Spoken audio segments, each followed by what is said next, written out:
Ed Renekiewicz veio em novo vídeo esclarecer a polêmica gerada em torno da expressão que ele usou em uma das suas mensagens em agosto. Ele que é pastor da igreja IBAP em Minas Gerais, acho que em Dona Branca, que teve essa polêmica, né, em volta da expressão que ele usou de atualizar a Bíblia. Ele agora fez um novo vídeo de 32 minutos aproximadamente, e eu gostaria de falar desse esclarecimento que ele veio a público dar devido à repercussão que essa expressão que ele colocou ali na sua mensagem teve, né? Vamos ver? Então, atualizar a Bíblia, para mim, quer dizer duas coisas. Primeiro, quer dizer ir além da leitura literal. Atualizar a Bíblia quer dizer ir além da leitura literal. É perguntar o seguinte: isso aqui, literal, é o que foi dito. Ir além da leitura literal é o que significa hoje o que foi dito. Mas eu disse, olha, nós vamos reproduzir os pecados de gênero e nós vamos reproduzir, inclusive, esse pecado que é condenar pessoas homossexuais ao inferno por causa de 2 ou 3 textos bíblicos. Eu tive alguns irmãos que me mandaram mensagem dizendo, Ed, não são só 2 ou 3 textos bíblicos. Eu queria informar para você que são sim. O Novo Testamento só tem 3 textos bíblicos que falam diretamente isso. É Coríntios capítulo 6, Apocalipse 22 e Romanos capítulo 1. Agora, o debate sobre isso na Bíblia Sagrada, ele é muito mais abrangente do que 2 ou 3 textos bíblicos. Você vê que Ed René claramente considera um pecado as pessoas lançarem no inferno os homossexuais por causa de 2 ou 3 versículos bíblicos. Ou seja, ele considera um pecado as pessoas estarem fazendo isso, quando na verdade não é as pessoas que estão condenando ao inferno, né, os homossexuais, é a própria Bíblia. Então as pessoas estão reproduzindo aquilo que está na palavra de Deus, tanto no Antigo como no Novo Testamento. Só que a boa hermenêutica, ela vai dizer que para você criar qualquer tipo de doutrina, você precisa ter pelo menos 2 textos bíblicos que falam daquele mesmo assunto. Ou seja, quando um assunto é obscuro na palavra de Deus, você não pode criar nenhum tipo de doutrina em cima daquele. Aliás, um tema, um assunto que é obscuro nas Escrituras, ele deve ser submetido a um texto remoto ou imediato que venha trazer luz àquele texto que é obscuro, que é de difícil compreensão. Então, você deve submetê-lo ao texto remoto, que pode ser um livro após ou posterior, capítulo, um livro, ou o texto imediato, que é o contexto onde aquela palavra está escrita, é o contexto onde ela está inserida, que é um capítulo que ela está ali, que é o mesmo livro. Então ela deve ser submetida a isso para poder ela então ter a sua clareza. Ter 2 ou 3 textos bíblicos do mesmo assunto é mais do que suficiente para você se criar uma doutrina. E Ed René parece sugerir que porque só tem 2 ou 3 textos bíblicos no Novo Testamento que falam diretamente disso, nós não deveríamos, claro que ele não falou isso, mas você percebe que parece que ele quer forçar uma barra para poder dizer assim para o ouvinte, olha, você só tem 2 ou 3 textos bíblicos, nós estamos mandando para o inferno as pessoas por causa de 3 textos bíblicos. Parece sugerir que é um exagero ou que é inviável nós condenarmos pessoas porque temos 3 textos bíblicos daquele assunto, quando na verdade é necessário apenas 2 para se criar uma doutrina. E ali, quando Paulo está dizendo que não herdarão o reino dos céus os efeminados, os malacós, ele também está dizendo de maldizente, ladrão, mentiroso, caluniador, não só os malacós. Então eu disse, olha, até quando vamos mandar para o inferno os homossexuais? Você vê aqui que claramente Ed René, ele confunde acolhimento com conivência. Porque em Coríntios, 1 Coríntios capítulo 6, versículo 10, Paulo realmente, nesse versículo, não fala só dos efeminados, fala dos bêbados, fala dos idólatras, fala dos avarentos, né, fala dos adúlteros, todos esses aí. E ele repete isso na fala dele. Ou seja, ele para poder normalizar ou suavizar a prática do homossexualismo, ele apela para uma omissão que é uma realidade nas igrejas atuais, que elas não acolhem todo tipo de pecador. Tem esse tipo de preconceito, né? E ele apela para essa máxima, porque as igrejas não apoiam e não acolhem os homossexuais, né? Ao contrário, lançam no inferno, não é isso?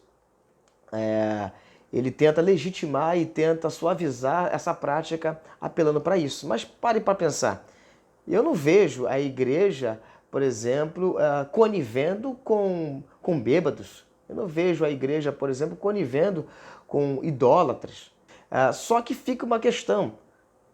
Embora seja verdade que os templos discriminam, que não abraçam, que não acolhem, porventura, por causa da omissão do templo e da omissão das instituições, deixou de ser pecado as advertências ali descritas? Pelo fato da igreja discriminar e não abraçar, não acolher, e ratificando, acolher não quer dizer coniver, isso significa que aquilo deixou de ser pecado?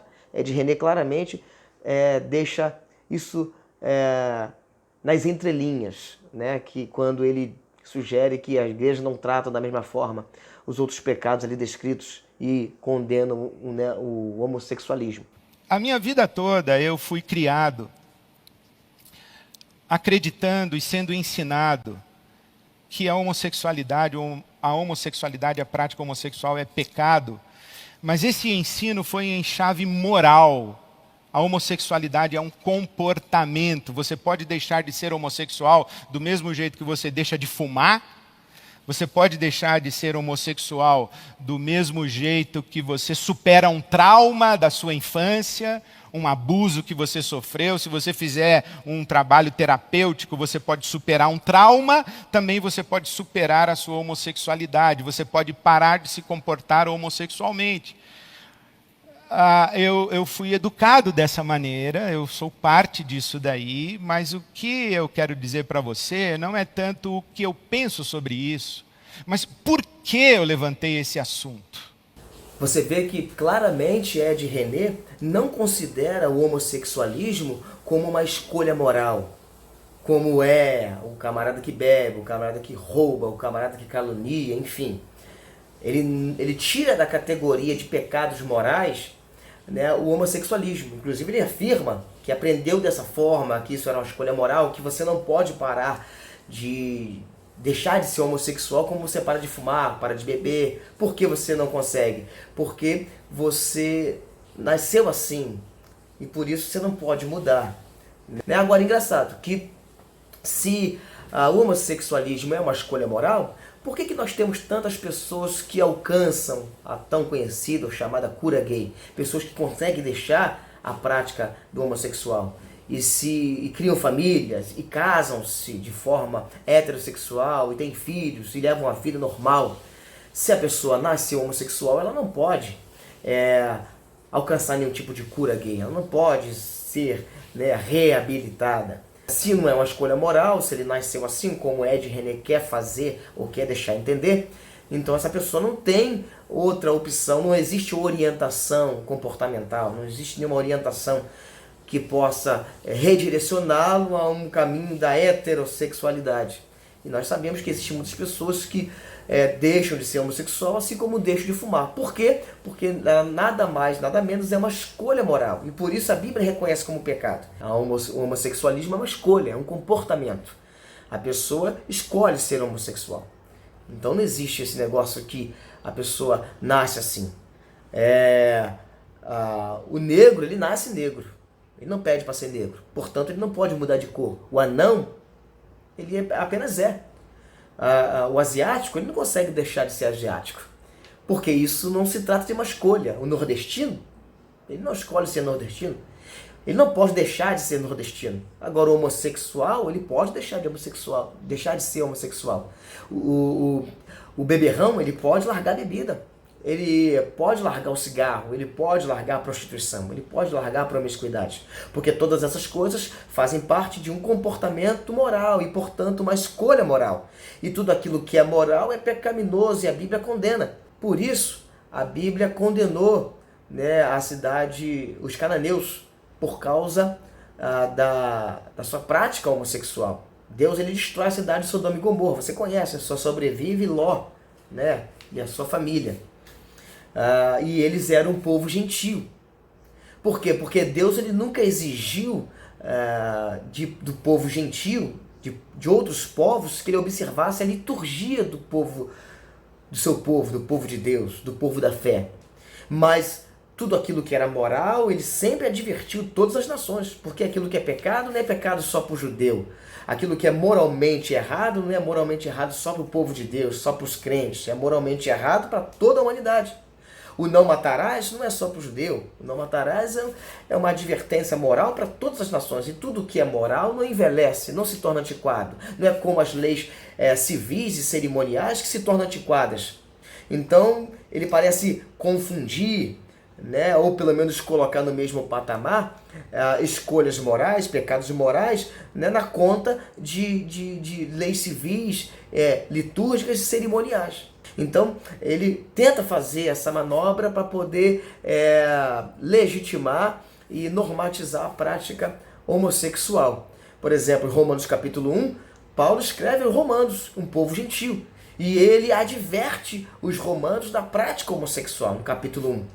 Né? Por quê? Porque se trata de um comportamento moral. Se isso não fosse assim, ele não teria advertido esses povos, essas pessoas. No mesmo livro, no mesmo capítulo de Levítico, capítulo 18, versículo 22, quando ele adverte contra o homossexualismo, ele também adverte sobre a bestialidade, a zoofilia, e ele também adverte contra o incesto.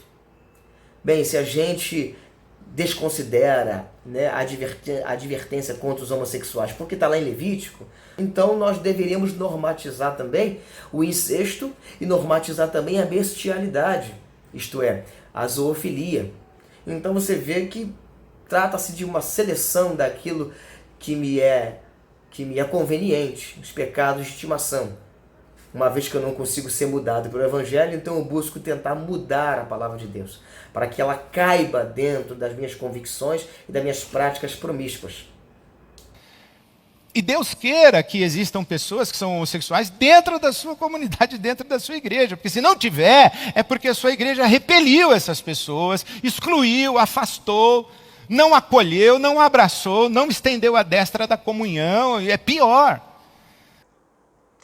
Se nós fôssemos seguir a mesma lógica hermenêutica de Ed René, nós teríamos também que receber como irmãos, estender a destra da comunhão, como ele falou ali, que as igrejas não estendem a destra da comunhão.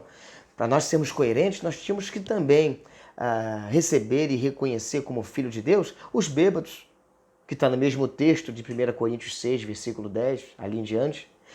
Teríamos que receber também os feiticeiros, os adúlteros, os ladrões. Mas alguém vai dizer, Robson, mas a igreja não recebe não? É claro que a igreja recebe. Mas o evangelho transforma essas pessoas, o evangelho muda elas. Mas o que Ed René está sugerindo na sua fala é que essas pessoas são filhos amados de Deus e filhas amadas de Deus. Ou seja, elas vêm com as suas práticas homossexuais e permanecem com elas. Porque Deus as ama a si mesmo. Ele não está falando de pessoas que vêm até a sua igreja, ou seja, de acolhimento. Ele está falando de conivência. Bom, para sermos coerentes nesse aspecto, nós tínhamos também que receber ou ser conivente também com os ladrões. O camarada entrar por seu tempo e dizer, olha, eu nasci assim, eu sou assim, eu não consigo deixar de roubar. Vi os adultos, olha, eu não consigo deixar de adulterar. Eu sou casado, mas não consigo ver um rabo de saia. Eu não consigo ver uma mulher na rua que eu desejo e tenho que ter relação com ela. Tem como você me receber como filho amado, como filha amada? Os ladrões, os beberrões, os feiticeiros. Teria que receber os feiticeiros como filho amado do pai. Olha, eu não consigo parar de fazer feitiçaria, de fazer voodoo, de fazer magia negra. Mas eu sou um filho amado de Deus. Tem como você me receber na sua igreja? Tem como você ser conivente? É isso que ele está sugerindo na sua fala, na sua explicação. Meio complicado. É triste, né? Uma pessoa que eu admirava muito e não recomendo para ninguém. Não recomendo que assistam, não recomendo que comam e consumam desse tipo de teologia, que é um tipo de teologia, primeiro, fraca, frágil, que embora convença muita gente, mas só convence os desavisados. Só convence aqueles que não têm um pouquinho de percepção lógica e percepção crítica, bíblica e hermenêutica. uma teologia, né, extremamente profana, né, e liberal até demais. Deus possa abençoar as suas vidas, que esse vídeo possa ter te ajudado, ter te trazido esclarecimento e ter te acrescentado alguma coisa. Deus te abençoe.